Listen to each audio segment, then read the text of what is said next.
Thank you, everybody. It is Monday, September 16th, and this is the special and regular meeting of the Board of Directors of the Monterey Peninsula Water Management District. It is about 6 p.m., so we can call the meeting to order. And roll call, please.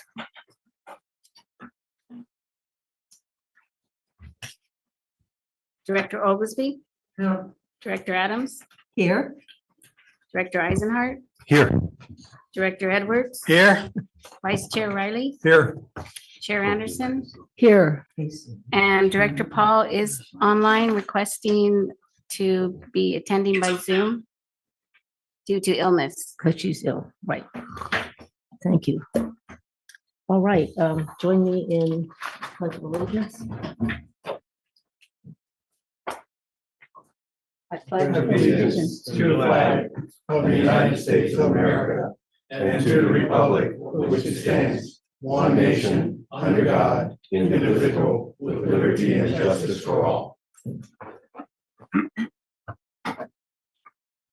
Thank you. And now it's time for oral communications. Anyone wishing to address the board on the consent calendar or informational items, closed session items, matters that are not listed on the agenda can do so only during oral communications. And anyone that has a comment, please limit your time to 3 minutes. Thank you. Madam Chair, members of the commission, my name is Rick Hoyer. I'm president of the Monterey Peninsula Taxpayers Association. You have an item on the agenda late this evening to get briefed.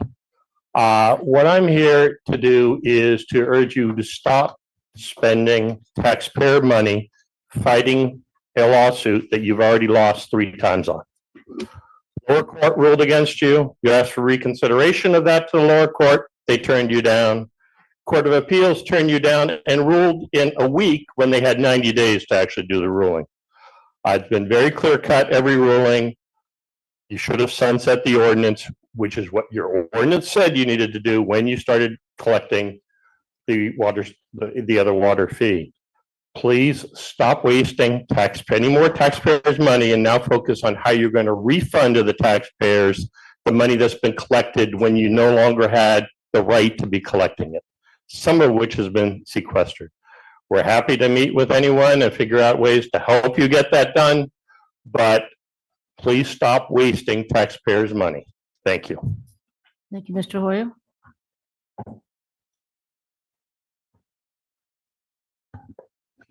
Good evening, Madam Chair and members of the board. What I'd like to address is the lack of trust from you board members when it was promised by the general manager in spades that the water supply charge would be sunsetted at the time you got the surcharge on the Cal-Am water bills. This was not done.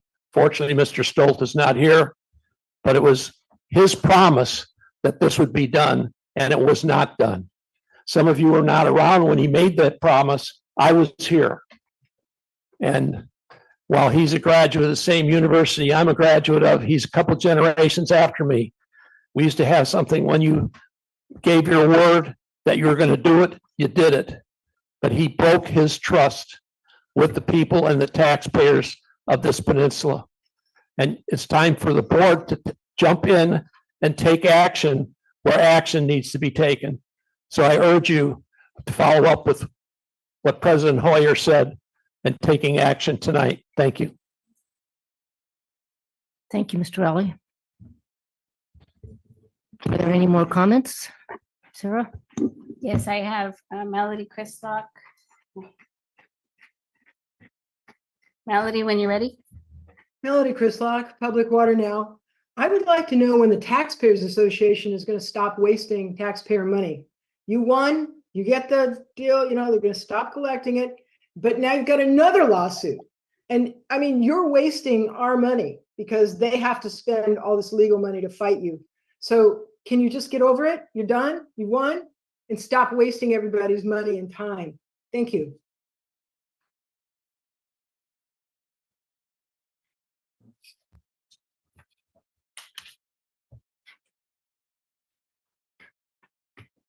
Chair Anderson, I see no other raised hands.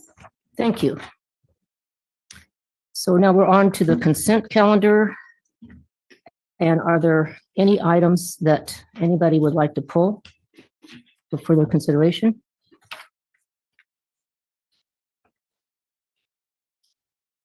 I move approval of the consent calendar. Second. All right, let me ask if, Wait, are we gonna have an arm wrestle? Who seconded first? no. You can have it. I see. Wasn't me. But I'm going to ask if there are any comments by the public on the consent calendar. Anyone from the public want to pull something? Nope. All right, we have a motion. Let's have a vote. Director Oglesby, Aye. Director Adams, Aye. Director Paul, Director Paul, Yes. Director Eisenhart, Aye. Director Edwards, Aye. Vice Chair Riley, Aye. Chair Anderson. Yes, Consent calendar is approved 7-0. thank you. And next is a presentation on the GIS projects. You're Good giving evening, Chair, members of the board. This is a report on the district's GIS database projects. And if you may recall, this was a request that came when we were renewing the contract with Links Technologies during the budget. I'll provide a brief introduction, and then I'm going to turn it over to Patrick Kelleher, who is here, our GIS consultant. And in terms of the overview, I'll just say that what we are trying to do here is move away from data silos to a centralized database where we can retrieve quality information, edit that information, and then make that information available in the form of dashboards. And we are using the ArcGIS portal for this exercise because it has the ability to provide dynamic visual information based on which portion of the map you're looking at. And eventually, these databases will be integrated with other tools where staff can actually go out on the field, look at their tablet, see this data, and edit and provide information to the property owner if needed. So right now, I think you'll see 4 main databases that we have. One's a parcel information database that's used for permitting. Then we have a wells location and production database and a billing database. And these are all internal at this point, and we intend to have a follow-up discussion on the use of this data eventually. And then the idea here is that good data can lead to good decisions and efficient operations. And this also showcases that the district is having the systems and has the organizational capacity to take on, be a full-fledged utility if it needs to. So, for instance, the same ArcGIS portal can also be used in tracking assets, the condition of those assets, which would lead into capital planning and capital budgeting eventually. So with that, I'll turn it to Patrick. Take it away. Thank you, Michelle. And thank you, board members, for inviting me here to do this presentation. We're going to focus on a demonstration of different applications that staff has built over the last couple of years. Before I get into that, a little intro. Who I am, a little bit of history, and what I see my role is here. We're a small company out of Capitola. I have a staff of 6 other GIS professionals that I work with. We've been in business for 34 years now, and we work primarily with local agencies throughout the San Francisco Bay Area. We started working for the district in 2016, and at that time was right when Eric Sandoval left, and I was asked to evaluate the GIS that he had been developing for some time. And I think since that time, we've accomplished probably 4 major things. we took what was traditionally a file-based system and put it into a central relational database management system based on SQL Server. We upgraded the Esri license to what's called a site license or enterprise agreement, which gave you a whole host of additional tools and resources that virtually every staff can use. We also completed the integration of your Acela permitting system with GIS. I forgot what the fourth thing was. And we, as Michelle said, we implemented the ArcGIS Enterprise Stack, and I'll get into that in a little bit. Excellent. So, what is ArcGIS Enterprise? There are 4 critical software pieces. The portal itself, you can kind of think of that as SharePoint on steroids. There's an underlying ArcGIS server engine, which effectively takes database information and converts it to web-enabled web services that can then be used by the portal application. There is also the data store, which is, as Michelle mentioned, a series of databases that warehouse that information. And then there are these web adapters, which essentially act as a proxy. If you could do the next slide. This is much more detailed than you want to know, but this is, I think, serves 2 messages. One is that as a board, a district, you have invested a significant amount of resources, both in terms of hardware, software, people, dollars, and in the deployment of ArcGIS Enterprise. So each one of those components has a dedicated server, which is shown in this slide. But the second takeaway is that it is highly secure. Everything that you see below those 2 orange bars is behind a system firewall. So there is no data, there is no software exposed to the outside world, except through a single web server and only through 2 ports. So it's a very highly secure environment. Next slide. The database itself, you can see, I think the takeaway here is that at this point, we have incorporated over 200 layers of information from various resources. And that number is actually low. It's actually close to about 300 at this point. Next slide. Ultimately, we anticipate developing data applications and services or content for all the different divisions that make up the district. In a little bit more detail, the database, as Michelle said, is actually spread out across several different relational databases. And that second tier, the application, illustrates some of the different software components that we use to integrate with that database or those databases. One of them, you can see that Acela has a specific database that it serves to integrate with its permitting system. All of these databases are integrated. The authoritative data on the far left is synchronized with all of the other databases that it comprises. One of the things that we do is that we manage what we call the APO data, the address, parcel, and ownership information. You guys have an agreement with the county, and every 30 days, my staff does the research required to make sure that that data is updated. So it is fresh, and you'll see in our demo that I think it was refreshed on Friday.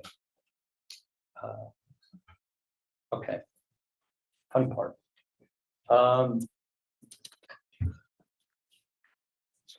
different applications that different staff people have developed over the last couple of years. And one of them may be evolved.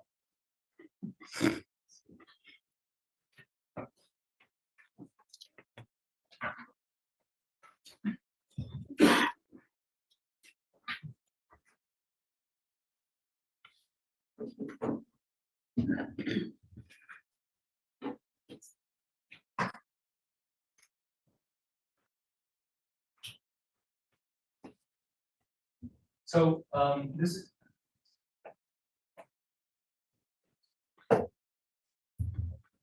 Patrick, maybe you can put the laptop on there.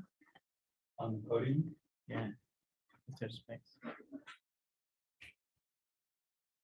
Or maybe not. Never mind if you can't. Yeah. Sorry. Not loud enough, just tell me. You're gonna have to use the microphone. I am. This one. The whole thing. Take over.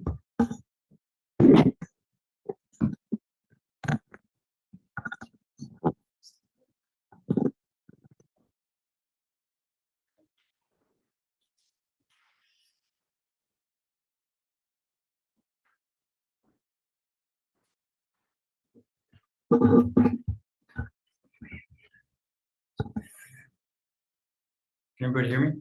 Okay. Thank you, Sarah. Not Sarah.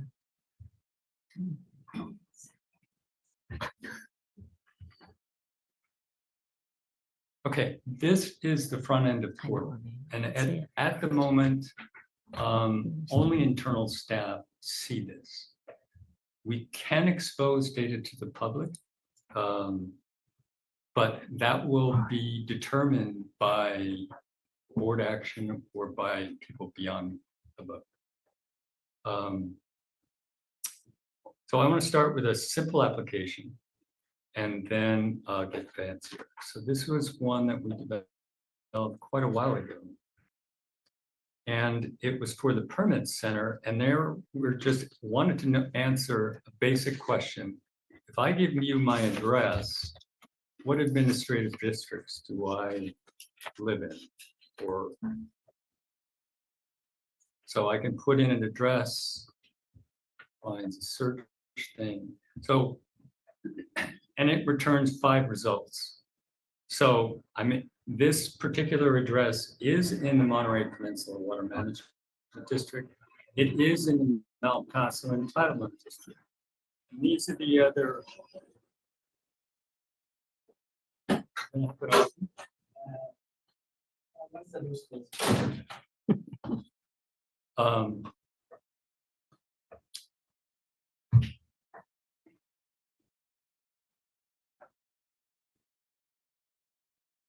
Or if you just want to focus on media.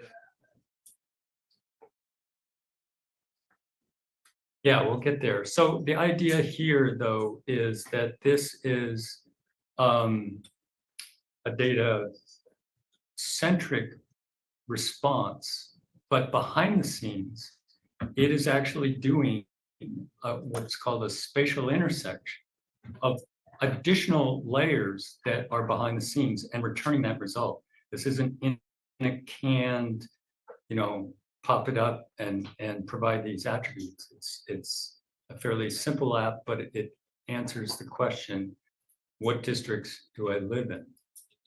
This next one is also data-centric, but it is cool. Maureen developed this. Yay, Maureen. And there's I think it's fantastic. It is also data-centric, but the idea is this is the ASR data presented in a fairly sophisticated dashboard, and all these different pieces are related to each other. So if I go up here and I say, I only want to look at the last 10 years, 14 years, all of these different pieces of information are automatically updated. And I can drill down further. I can look at the data based on each individual ASR site. Down here, I can look at it based on its well or based on its year. This is available to anybody and everybody. I think the target audience here is ultimately Dave, but it's out there. It doesn't require a whole lot of learning to take advantage of.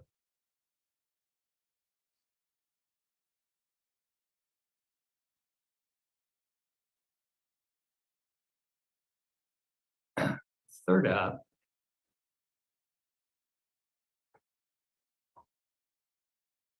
is more map centric, interactive map that allows me, an end user, to look at parcels and wells, interact with the layers. So if I only want to look at private wells, I can turn off those wells. And as I zoom in,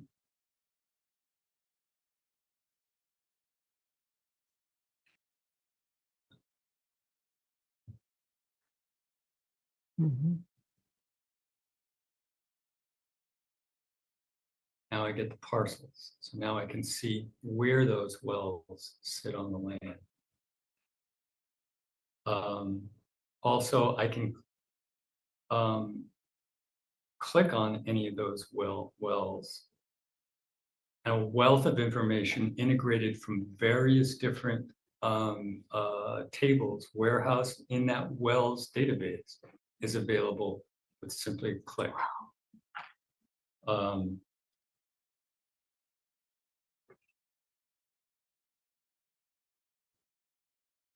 Now this, you'll see here, this information, this is something that John Lear is working on now, where this data, you can see it's the well report. There's just simply a reference to a space on your file share. This data ultimately is going to go into your document management system, DocuWare, and then there'll be a hyperlink that will actually bring up that image by just clicking on that link. So that's a project that's slotted for 2025. Now you can also,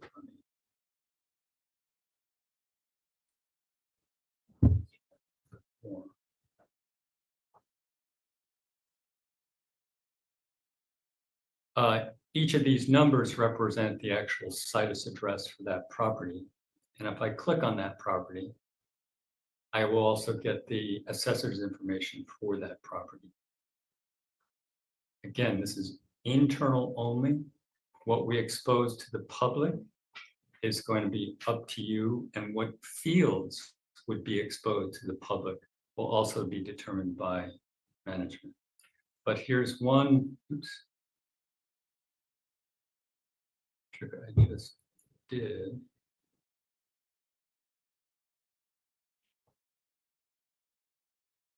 You can see the import date was the last date of the assessor's roll. So last update was last Friday. You also have access to a parcel report. That parcel report actually reaches out to the county's database and returns a PDF document. We'll see in a second, it's a little sluggish.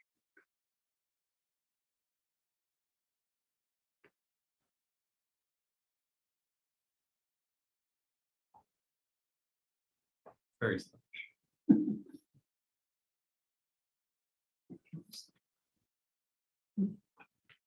Some of this, I think it's because it's doing.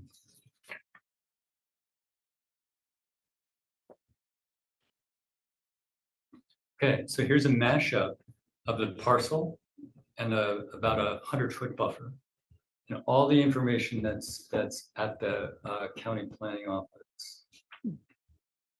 And this you can take home with you.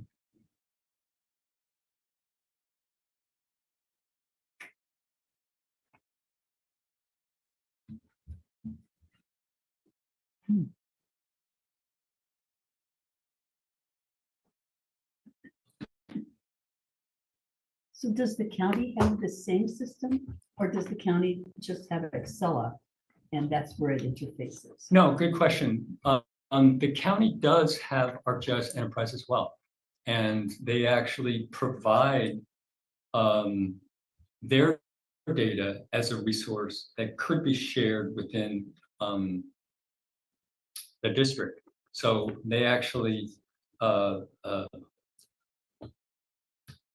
they provide the URLs, and somebody from within the district could just grab that and add that to one of these maps.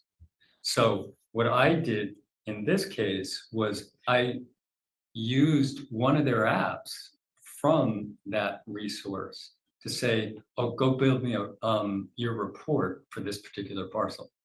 So I didn't have to do anything other than create a link. But they do also have the ArcGIS Enterprise environment. Thank you. Okay. The last one is the date. Actually, the second to last one. How much time?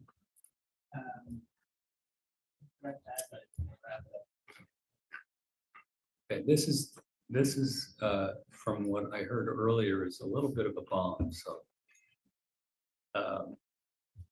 this is your water supply charge.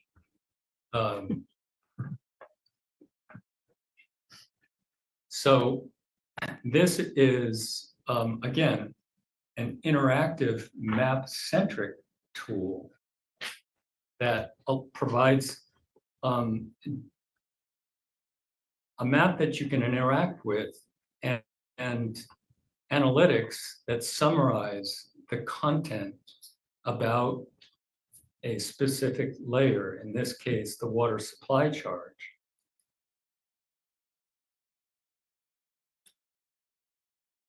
And the green are the folks that paid, and the gray are the folks that did not pay.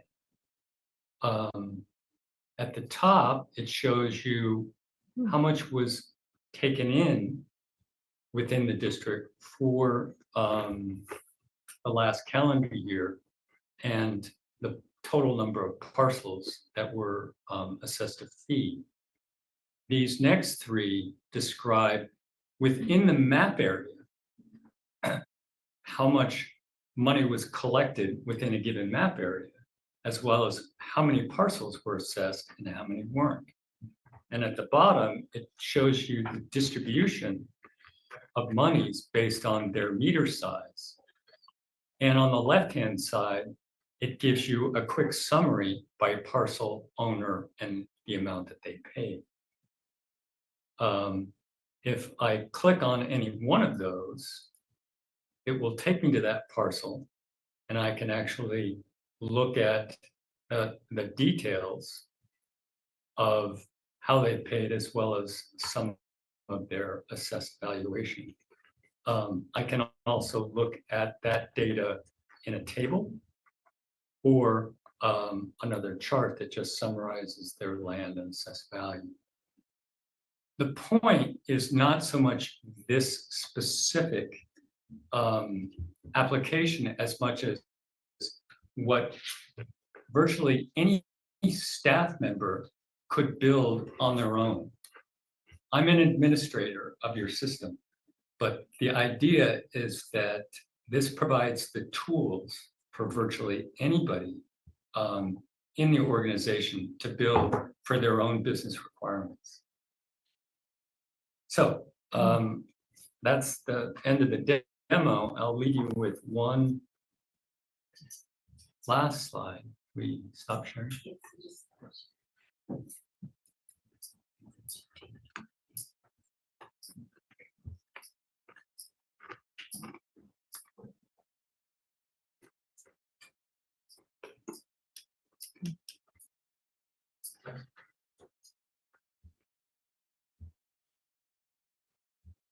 So this is a summary of the current projects and ongoing projects and the various staff members that are in charge of that project. And then any questions? Good Chair. Yes, certainly. Thank you. Good presentation. I'm glad you showed me that last one on water supply. Is that one ready to go? Well, it actually is, and without taking it too far, potentially it could be used as a resource to track the rebates. That's why I'm asking that.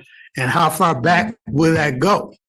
Well, it was updated so that it is current for all owners and all fees through the assessed 2023 tax year.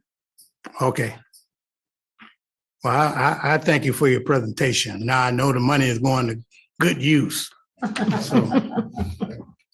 So it might be more questions, but I'm thinking. Yes, I think we do have it. Yeah, they're not gonna let you off the hook. I have a question through the chair. What's the timing for kind of wrapping it up so it's all implemented? You never use the words finished in this business. Just don't. What is all implemented? I'm sorry. No, there's several places in process. And so that's what I was asking about. So it would be difficult at this point for me to give you a fixed date on a lot of these in-process projects. What you saw with ASR, for example, I think there is a certain amount of vetting of the data that we're still discovering. What you don't see with that ASR application, for example, is that the process of trying to herd cats, if you will, collect data from hundreds, but tens of different spreadsheets and put that into a dashboard. Maureen is accomplished, but every time you kind of lift the lid, you find another thing where you say something's wrong and you have to fix it. So to an extent, we will release these different applications in sort of a stepwise fashion. That was my next question. I assume it's going to be in a step. Yeah, and it will always be massaged. The more feedback we can get to make it better, that's the part where you never say it's over or finished. I think what's exciting for us is what's coming up next. Ultimately, we want to be able to create content that we can serve to communicate to the public. We had an earlier presentation. It was about 3 months ago, I think, where we were getting a preview of what the database is going to be able to show us and so on, which is very interesting. Very exciting to see it going forward. Good question. Excited. Good word. Yeah. Okay, thanks. Thank you. So much. Thank you. Vice Chair Riley, to your question, some of these projects might be substantially complete in a year's time frame, and yes, there's going to be continuous updates, but that's the current target as of now. Well, I think the prior discussion was around the website and what might be linked to what, when. I mean, it's all those kind of when questions as well. And so I can see it being, like he said, a step fashion. Anyway, that's good.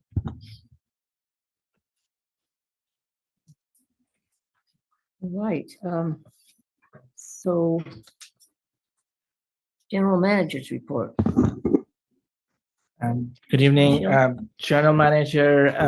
If someone didn't notice, he is not in attendance, and so we don't have a report for this evening. But for the next board meeting on October 21st, we'll have 3 reports. One, an update on the water supply projects. Second, an update on the water allocation process.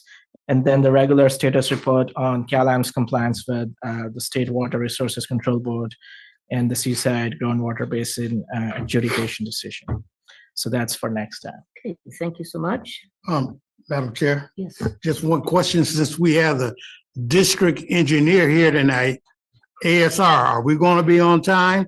Or do we have a problem with that? Because I read reports of it's going to start raining here soon.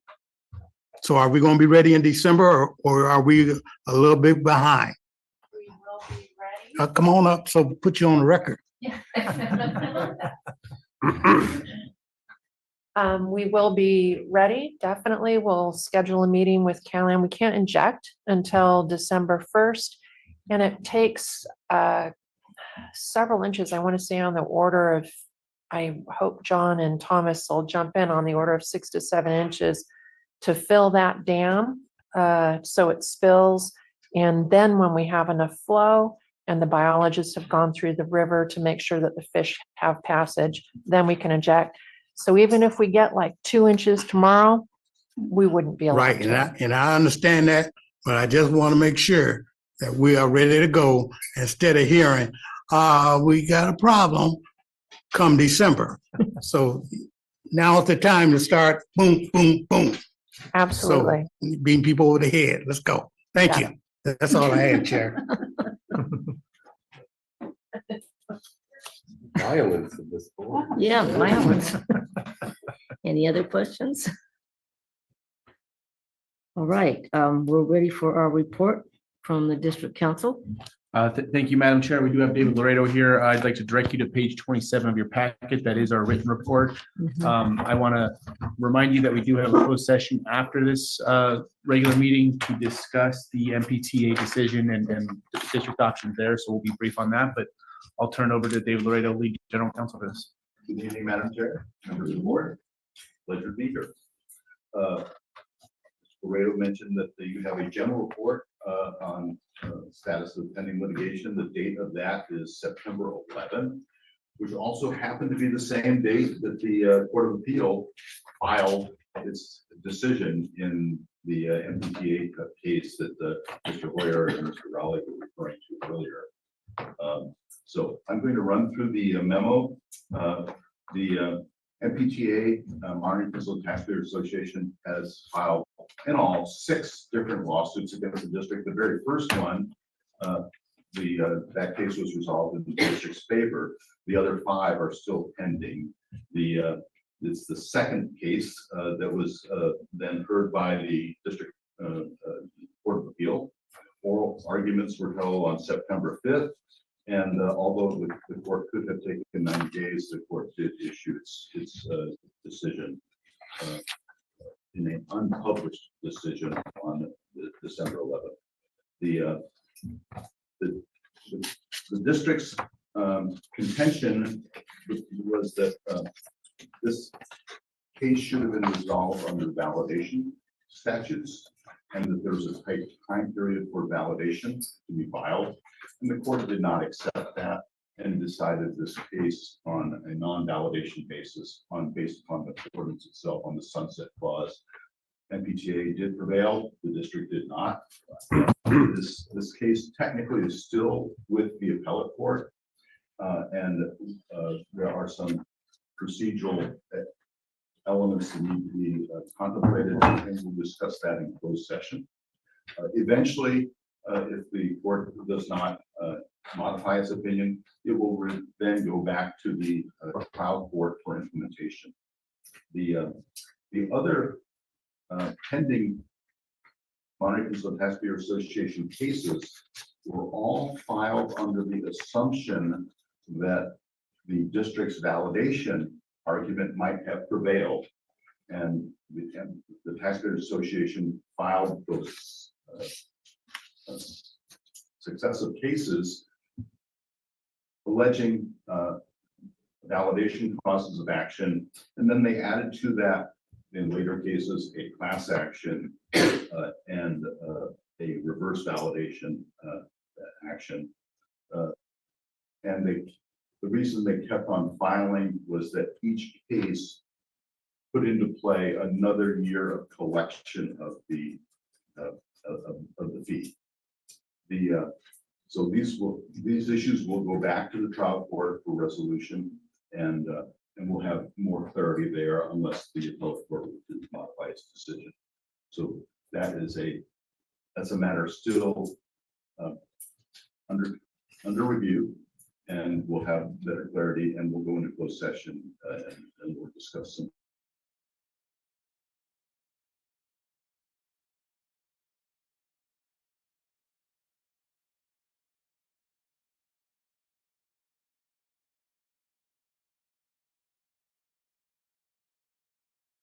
Another matter that is pending litigation, CalAm's Monterey Division of Supply Facilities. CalAm did file a demur to the district's complaint, and that was heard. A second hearing on the demur was heard before Judge Vallarta on August 23rd. Judge Vallarta did issue a tentative ruling indicating her intention to rule in favor of the district. After oral argument on that second hearing, the judge took the matter under submission. Her statements from the bench indicated her intent to provide a revised final order that was likely to align with her prior tentative ruling. That revised order has not yet been seen. I would expect that that will come in another week or two. So hurry up and wait. The district did file an action against the Local Agency Formation Commission, or LAFCO, to challenge LAFCO's hearing and decision regarding the district's exercise of powers to acquire the CalAm system. On December 7th of 2023, Judge Wills ruled in favor of the district against LAFCO, and the matter is on appeal. LAFCO has filed for the appeal, joined by CalAm.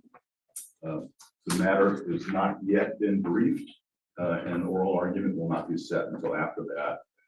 And that is pending at the moment. The next item of pending litigation is has to do with the Coastal Commission's issuance of the Coastal Development Permit to CalAm with respect to CalAm's proposed desalination project. The city of Marina is the lead named plaintiff. The Water Management District is joined in that, along with Marina Coast Water District and the Marina Coast Groundwater Sustainability Agency. The administrative record was lodged in May. Petitions and petitioners filed opening briefs in July, and opposition briefs have now been filed in September. And where we are is reply briefs are to be filed by the end of this month. A hearing on the merits is on calendar before the court. Judge Wills will be hearing that case in Department 15, and the calendar for the hearing on that is November 13th. Keeping in mind that court dates are always subject to change. There are matters listed in your pending litigation also that are pending before the Public Utilities Commission. The first is the amended water purchase agreement with CalAm dealing with the Pure Water Monterey and its expansion. The briefs have been filed by all parties, and are now there are ex parte meetings with staff of commissioners to review their understanding of the issues pertaining to a proposed decision.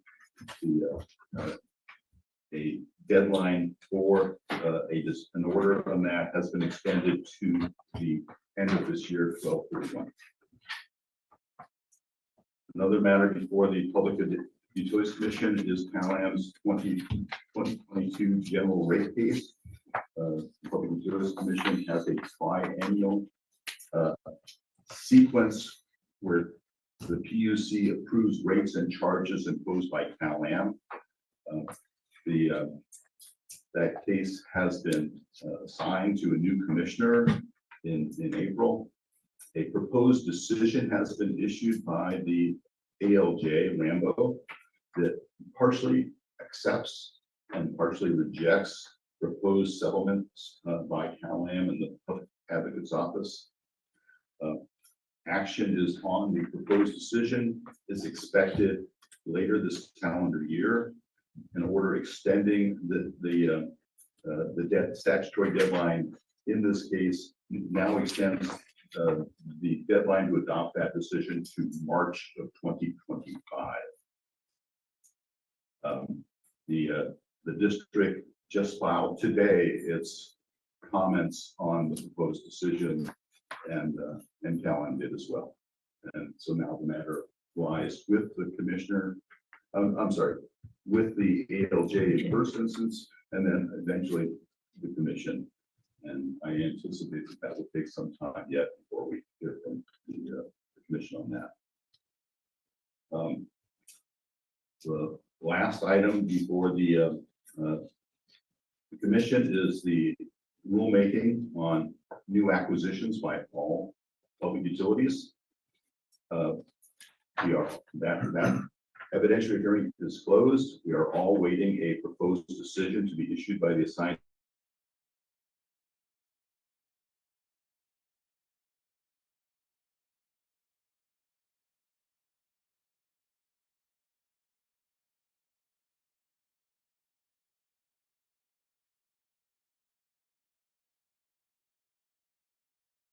and that order extending the deadline memo of threatened matters of litigation.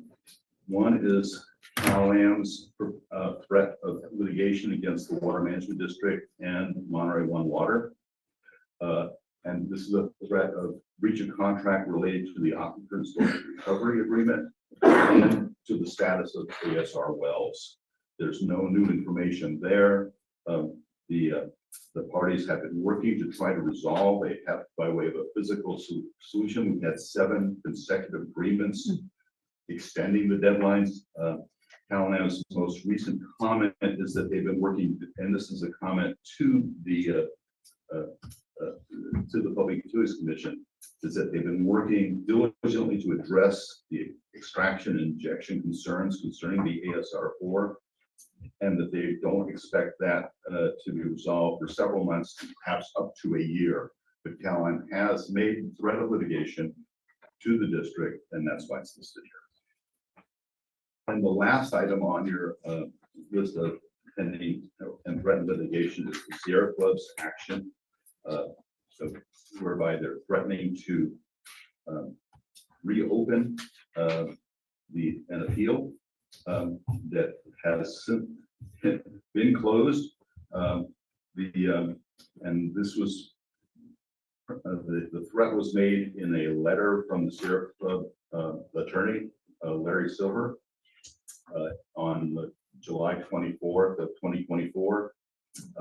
And we have reviewed that, we've responded, and we have not heard back from the Sierra Club's counsel on that. But I believe it's prudent to continue to list this as a threatened matter, but no action has been taken by them. And we don't propose that any effort be made by the district until we've heard more from this year. That concludes my public report on this. And if there are no questions at this time, we'll be talking more about some of these matters in closed session this evening. Any questions at this time? No, just another, thank you, Mr. Laredo, for getting this report in the agenda. A lot of people love to read this report. So I want to thank you both again for doing it for the public and getting it in there. It is ironic. Some of these things happen with such a long time step, months, years, and then invariably this report's dated September 11, and that's exactly the date that the some changes have been made. So as soon as you put pen to paper, it becomes outdated. So thank you for your. One comment from. Yeah, I'm just gonna say quickly, thank you. Well done report. Really appreciate it. Like Director Edwards said about being in the document itself, but an excellent presentation of walking us through what it says on the paper. Yeah, and I think that's important for those that's listening and watching. Thank you much. Okay. Quick question Yes. to the chair. The MPTA series of lawsuits that are still pending. I didn't know what you said in public, but I didn't know whether this is a closed session issue. But my question is simply, what's the relationship of the existing decision and the pending other potential lawsuits? That is a topic for closed session. Gotcha. Thank you. Later this evening. Thank you. Yep. Thank you. All right.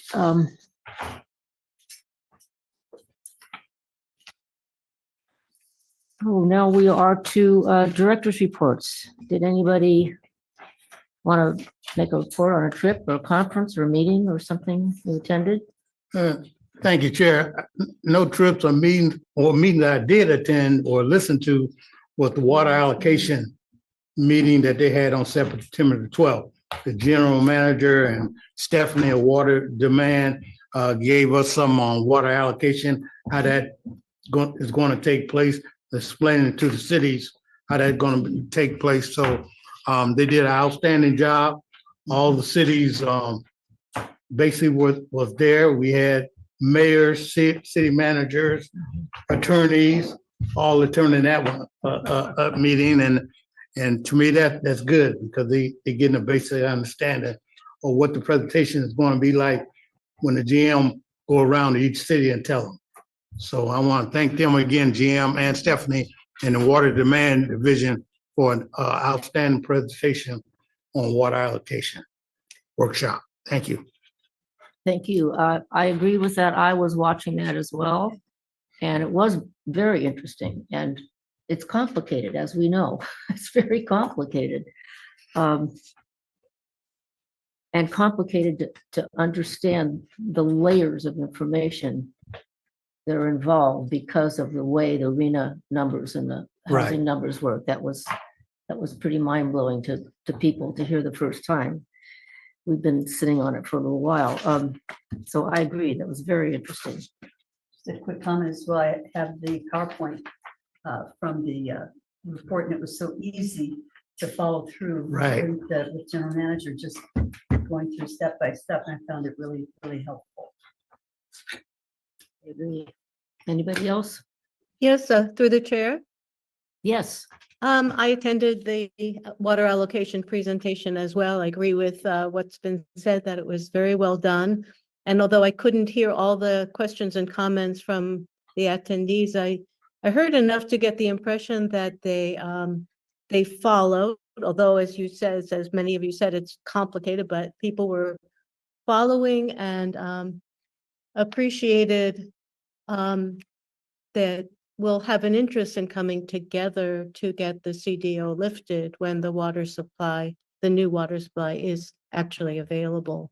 So I think that was a very productive meeting. And I'll just add to that, that a couple of weeks before that, I went to the Pacific Grove City Council meeting just to give a very brief heads up that this meeting was happening. The city manager, of course, knew because he'd been invited. I didn't know if the council members were aware or not, but I just mentioned that this was happening and that the lifting of the CDO would be a separate effort also required. That's it from me. Thank you. Okay, thank you very much.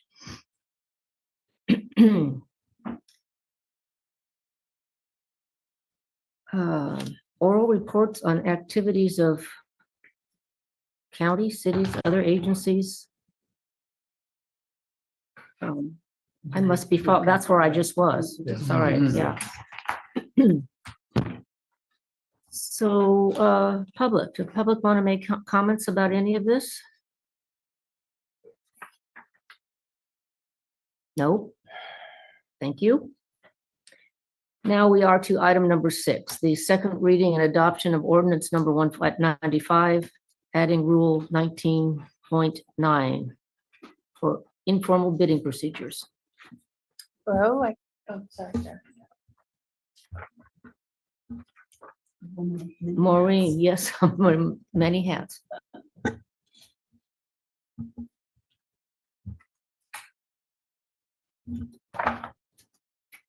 Well, I'll give my introductions, and I'm here to ask the board to consider the second reading and adoption of ordinance 195, adding rule 19.9 to provide informal bidding procedures under the Uniform Public Construction Cost Accounting Act.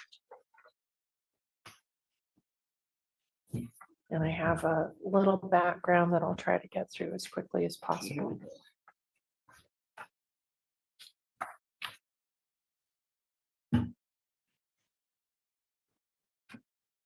All right.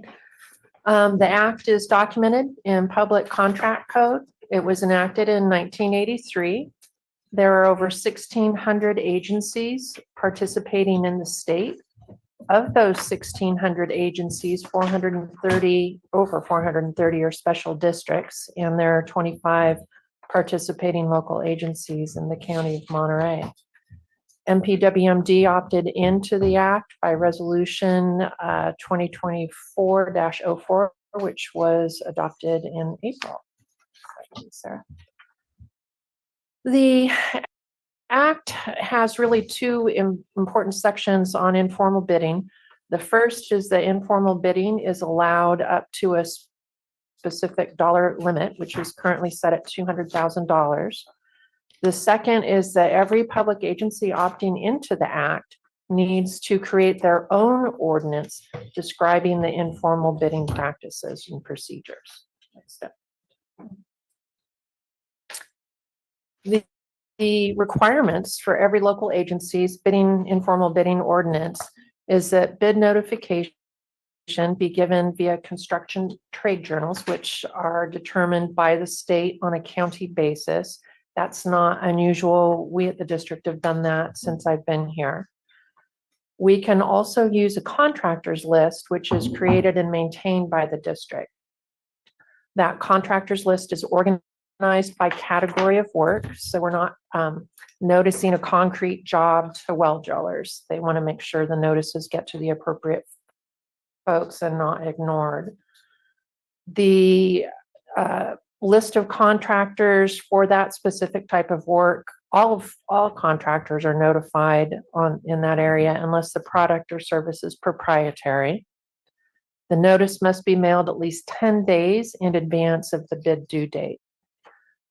The notice has to include a basic job description where contractors can find detailed information about the job, as well as the bid due date and place. Now, these next two items are not prescriptive. They're here to allow the board flexibility should you choose to opt in. The first is that the board may delegate authority to award an informally bid contract.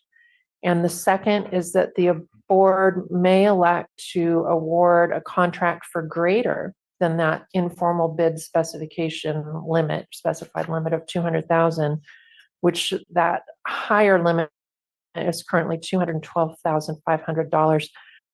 That's done in case the bids come in a little high. You're not wasting another X number of days to go out and renotice.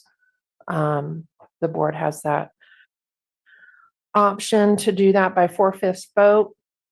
And then a clause I noted in the staff note that applies here, but not necessarily to the ordinance we're requesting be enacted, is in regard to emergency procedures. Director Eisenhart,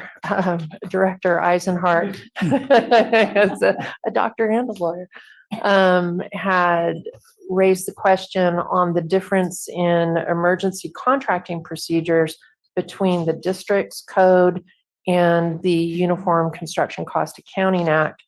Both the district's public contracting code and the PCC that that sets forth the requirements of the Act point to the same piece of public contracting code for emergency contracting procedures. So there should be no change in how we do emergency contracting work when we opted into this back in April. So really the only new component with the Act is this contractors list. And next slide, please. I added a slide for the public and the board that comes from the Uniform Construction Cost Accounting Act's policy manual. And they give guidance that the trade journal is used to create the list. We solicit contractors via the trade journals to submit required information.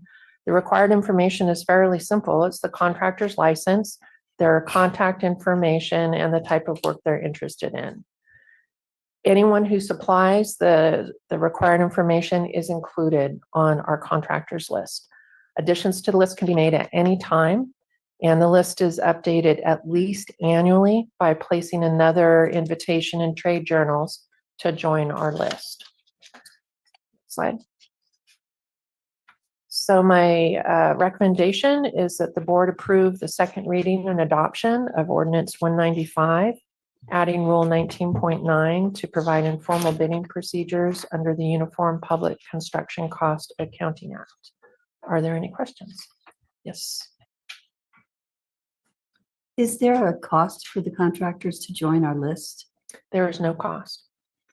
And has everybody, when they look at this, the California Uniform Public Construction Cost Accounting Act, do they call it cupcake?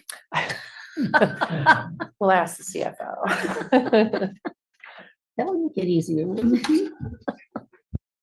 I don't know. I wish they did. I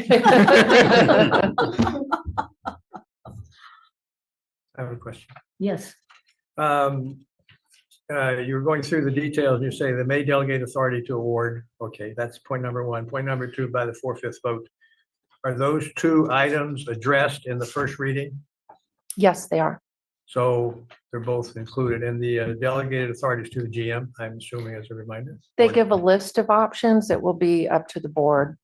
It says the GM, the CFO, and the district Well, engineer. the professional staff is what Yeah. I'm trying to Oh, yes, get yes. to. Okay. Okay, then Okay. my questions are answered. Those covered my questions as well, so that means if we're going to have a motion. I just want to make one Go ahead. comment through the chair. Yeah. I don't have any questions either. I mean, this is what we discussed obviously at the last meeting, and you did address the one, I guess, concern I had about the implications of what an emergency is and when it's invoked. So I think we're there. Move to adopt. Madam Chair, we should take that to public comment first. Thank you. Any public comment? Chair Anderson, I see no raised hands. Okay, thank you.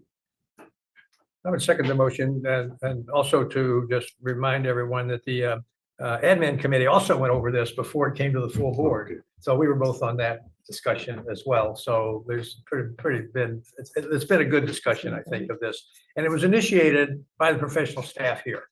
There's no requirement to do it and so on. It's just good management. And I remember trying to chase down in some way, why are we doing this? What's the cause for doing this?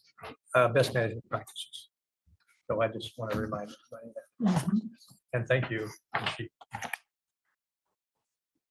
So may I have a motion? There are no more Yeah, questions. yeah. There's a motion and a second. You have a motion and Oh, a we second. We already can did do it? roll call voting. Yeah, Well, right past me. Okay. I'll take roll call vote. we can Director take- Oglesby? Director Adams? Aye. Director Eisenhart? Aye. Director Paul? Yes, Director Edwards? Aye. Vice Chair Riley? Aye. Chair Anderson? Yes, Ordinance is adopted 7-0. thank you for your presentation. Maureen? Okay, so.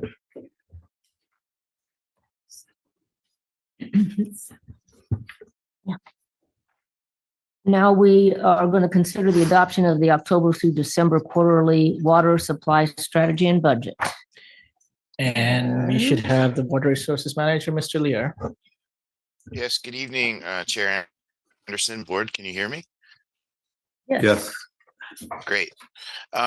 Before we go into this, I wanted to just point out to everybody that even though we didn't get the GM report, all of the information that is presented in the GM report is in the informational item that I prepare for you every month. It's item 16. So if you're looking for that information for yourself, you can find it there.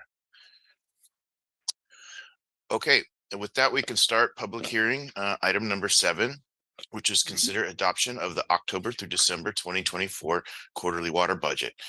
This is the first quarter of what will be water year 2025. And so the water years, just to remind myself and everybody, are named for the years that have the most months in it. So it'll have most months in 2025. And so that's why it's called water year 2025. So next slide, please.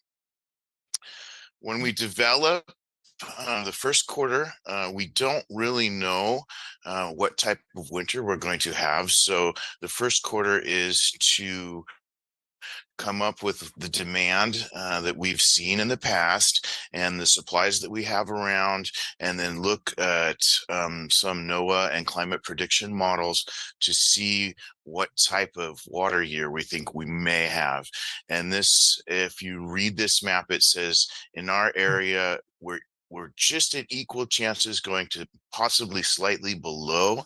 And that is consistent with the ocean temperatures and NOAA declaring that this year possible a La Nina year. So may translate to slightly less precipitation. Next slide, please. The quarterly water budget, it considers a number of state board orders, which is obviously the order 9510 and the rest of these different types of orders that describe how water is to be produced out of the groundwater system. These are all focused on the river. And then also we take into account Rule 160 for the districts, which will state in the next public hearing that out of the river, there are 3,376 acre feet available to use throughout the entire year. For ASR, we have just over 3,670 acre feet in storage, which is about, based on the supply and demand forecast that general manager created, is 3 years of water for the ASR program banked starting this year should we need to turn to it in a drought. We're going to hold off and see if we need to use it in the summer. So that would be later quarterly water budgets for this water year.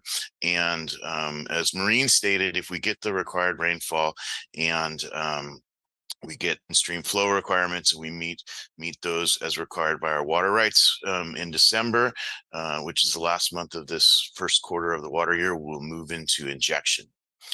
The table 13 water right is also a water right that allows you to start removing water off the river to meet demand in the Carmel Valley and the Carmel areas. And that is allowed in December. So if we do meet those flow requirements, we'll start utilizing that water right as well. And the pure water Monterey operations are the remainder of the water supply to be used to meet demand for this quarter. And the quarterly water group decided to continue to recover pure water Monterey at the rate it was injected over Q1 for the water year 2025. So next slide, please. We also have a bunch of different, or some philosophies that we try to use as we build these. We want to use all of the native water as well as all of the water out of the Carmel Valley alluvial aquifer, and then supplement the rest of the demand using our water supply projects. And that it can be done by assigning the production out of those sources, as well as in supplementing the rest of the required supply out of pure water Monterey. This budget that I'm about to show you was developed September 9th by the Quarterly Water Budget Group, which is us as a district, California American Water, Fish and Wildlife, and NOAA Fisheries, as well as the Water Rights Board and the State Water Resources Control Board. Next slide, Sarah. Thank you. So what this looks like is in October, November, and December, the goal would be to remove 250, 230, and 230 acre feet from the Carmel Valley alluvial aquifer. These numbers are lower because due to one of the state board orders, we're only allowed to use the lower valley wells until the flow comes up. Then we can start utilizing the upper valley wells. And once that happens, you'll see these numbers in the river go up in response to compliance with that rule. We have the goal to inject 330 acre feet for pure water Monterey into the Seaside Basin for all 3 months of this quarter. And then the remainder of the water that's going to go to meet demand will come out of the coastal sub areas. So that's why they don't, those areas, as the demand decreases as we go into December, so does the value of the coastal sub areas as it's making up the remainder of the difference. And I can pause here for any questions about the technical aspects of it, because the last slide is just a recommendation to adopt it. So if there are any questions, I could take those.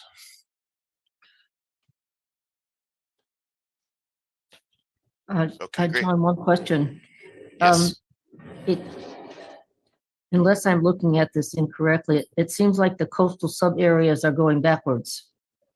I mean, wouldn't they start lower and then grow as it starts raining?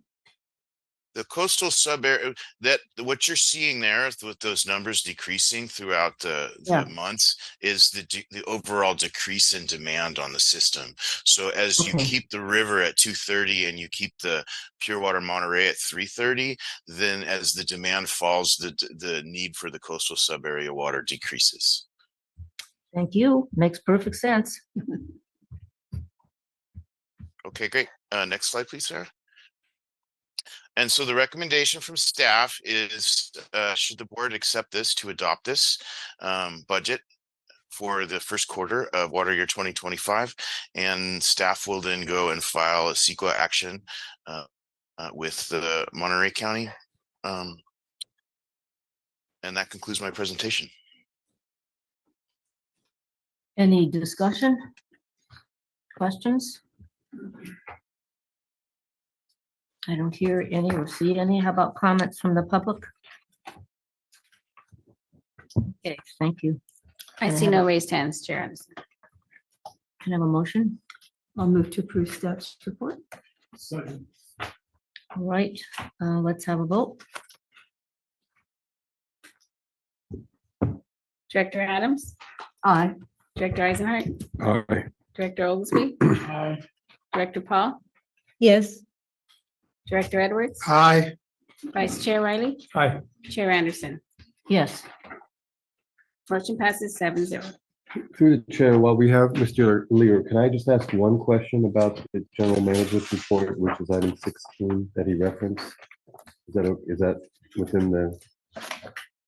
Yeah, it's later on the agenda for comment unless it's timely.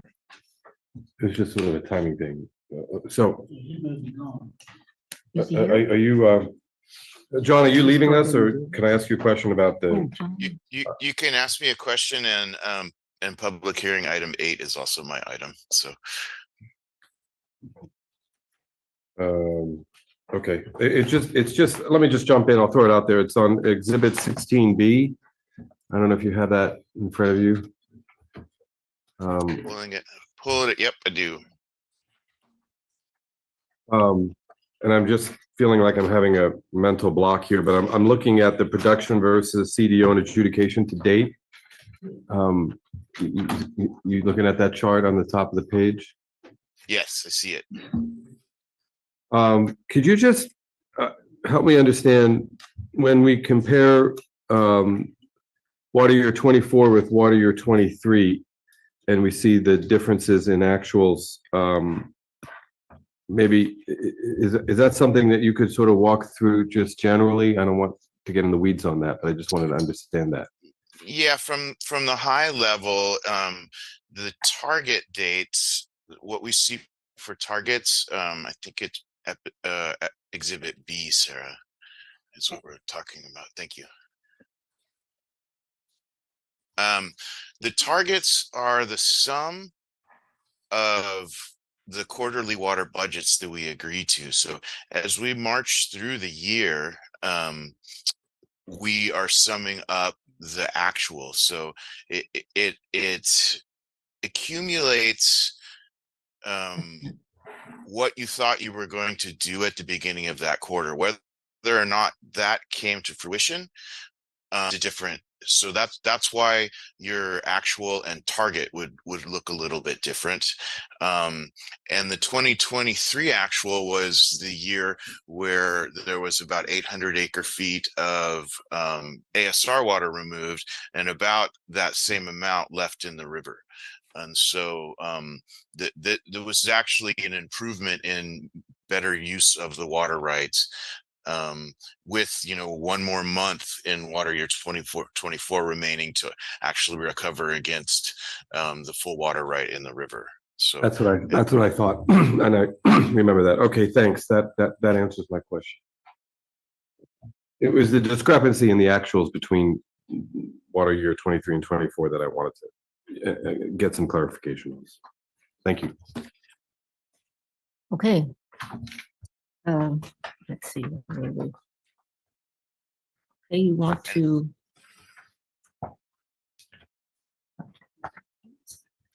Are we on 8 now? Yeah, I can take 8. This is a public hearing item, and it is a public hearing, which is a modifying the district rule 160. So this is a modification that we do whenever there's a change in the adjudication or the CDO that is going to change the amount of water that's available from those sources. So as we move forward, this actually ties directly to the quarterly water budget process that we just went through. We have legal water in the district that is from the source of the seaside native water, and then the CDO and the Carmel Valley alluvial aquifer. We obviously don't have enough between these two sources, but what this does is it goes through and kind of lines out what we know we have from these sources, gives us of what we need from our water projects to meet what is our forecasted system demand. So this was a rule that came around when there weren't water projects, so that the numbers used to match the demand, but now that we have had the reduce in our legal sources has forced us to move over to the hybrid system of also getting water from our water projects. And so Rule 160 specifies the regulatory water that we have, and it ties in to the expanded water conservation and standby rationing plan. So should we start also going past our Rule 160 targets, we'll start triggering rationing when that mechanism is to bring the production out of the legal sources down through the process of rationing. And it's done, this Rule 160 is enacted through a series of tables that go through and outline the the different areas and what water we have from those. And this requires a board action to modify these tables. So if we can go to the next slide.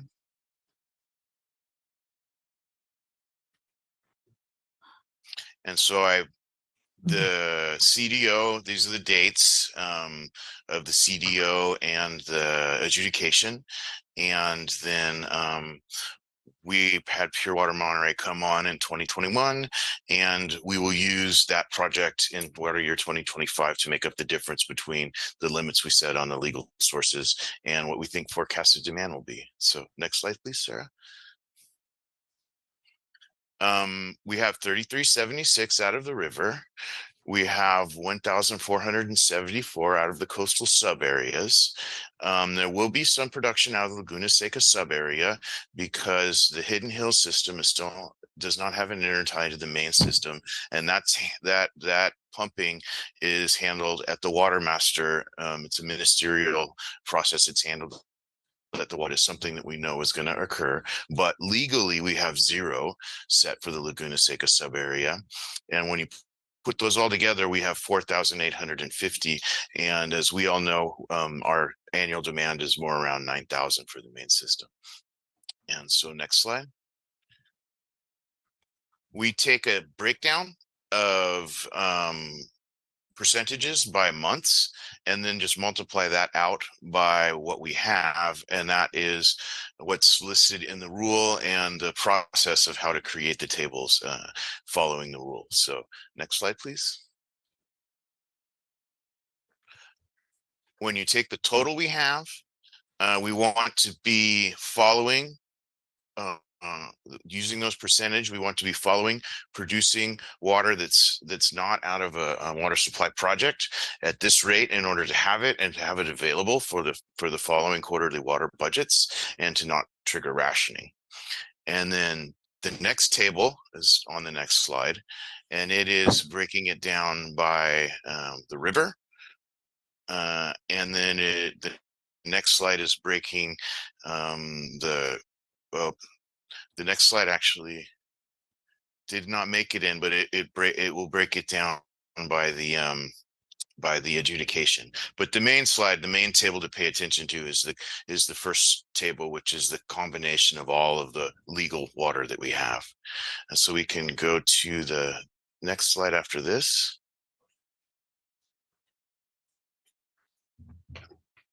Go. And so the recommendation would be to codify the legal amount of water that we have through modifying this table. And then staff will take and modify these tables in the rule. And then that also will require a notice of exemption CEQA filing at the county. And concludes my presentation. I'm available for questions.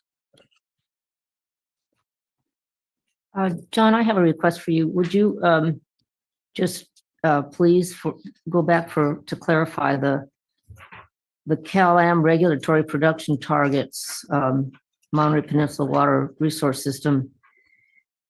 It's a couple slides back, and just remind us or me what all that is. So like a monthly target of 443 at the top for October.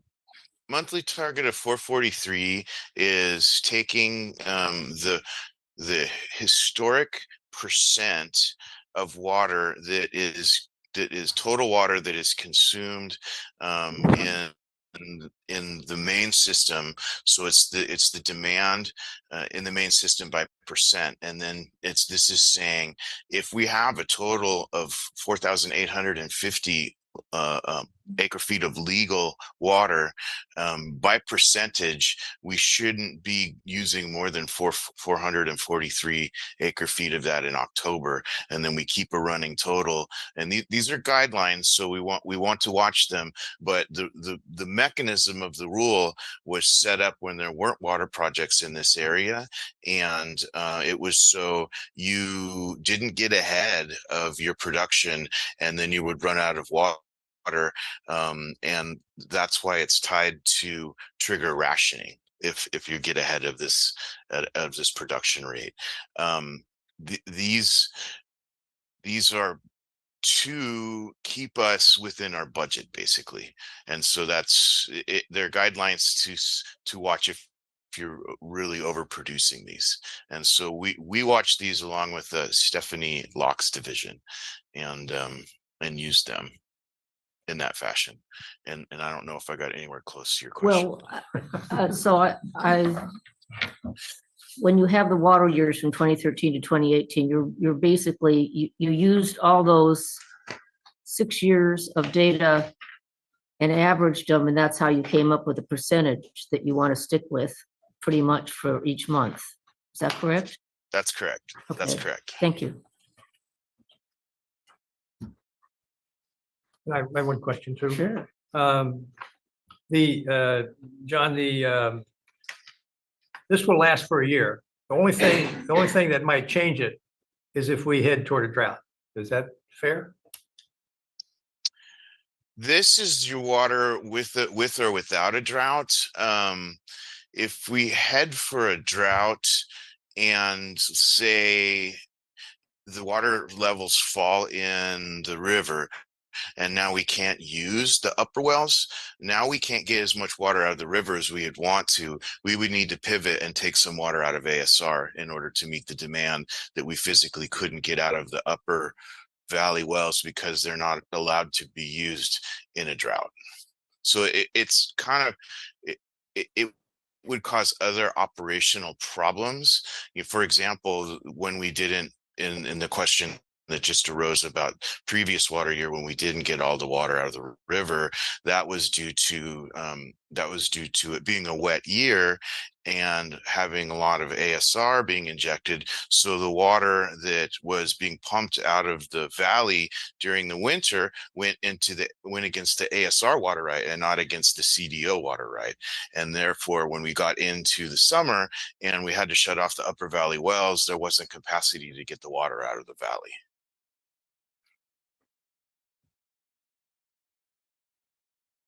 I'm fine. Thank you. Through the chair. Yes. Thank you, Chair.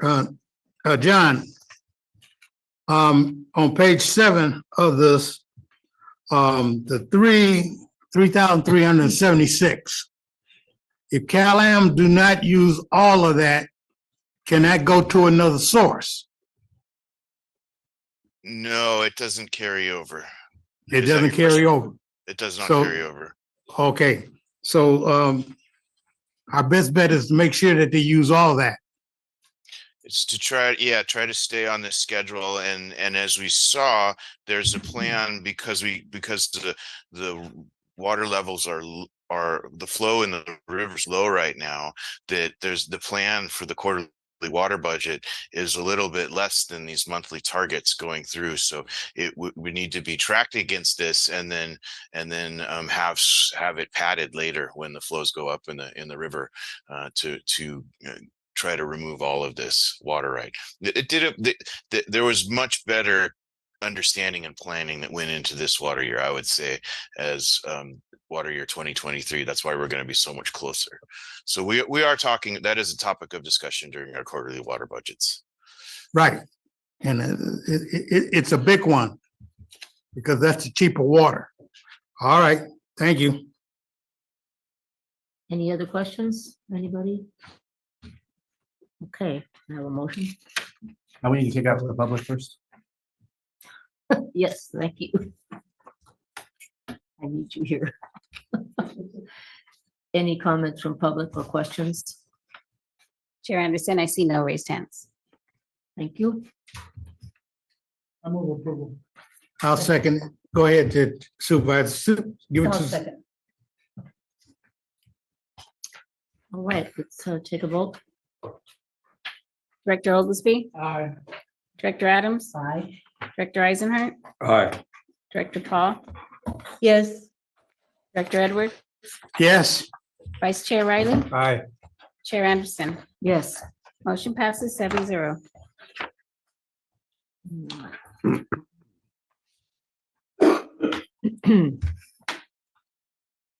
So we are at informational items, staff reports, and if there are any, yes, I have a comment on one of them. okay. I do too. Stephanie, are you there? Hey. I am here. Did you have an opportunity to read this letter from Dakota Birch that was submitted? Regarding the gray water and rainwater? Yes. Yes, and I would suggest we bring that up at our next water demand committee meeting. Yeah. I mean, I thought it was a thoughtful letter. I don't. It was a thoughtful letter, but there were very distinct reasons that we, the board staff, recommended not giving credit. Right. Although we do offer rebates. Right. And I think this was just before my time, so I wasn't there at the time. So I know I would be speaking 100% out of school. But your comments already helped me to start putting some context in it. Yeah, I'd be And- happy to bring it up and we can just go over it real quickly at water demand next time. Perfect. That was my only comment. Yeah, thank All you. right, thanks. My question was similar. What committee should consider this? Because I thought the arguments were interesting and maybe there's some preventive in addition to conservation efforts that maybe individuals might want to pursue. And their interest in this may rise to the level of being significant, but I don't know. And I'm just glad to see it's going to a committee discussion. Thanks for bringing it up. Thank you. I Yes. was just saying, for the chair, I'd like to hear back about what comes out of it. And it's a letter to the board, so we should understand what you guys' decision is on why some of those ideas are not good or where it could be helpful. Good point. So we can have it brought to the board and explain to the board. And listen to Stephanie present it. Yeah, and I actually believe the board did take action on this, so it would, I'll be happy to bring it back as an informational item. Thank you. Anything else? The informational items. What other?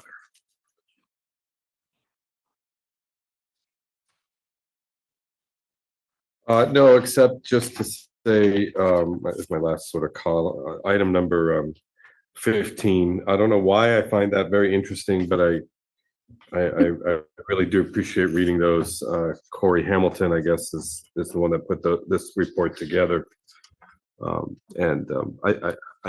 do read them and I appreciate them. I'm not sure if anybody else is here on those, but just want to. I'm interested in them too, and I Looks just like read Thomas is an here. article on see,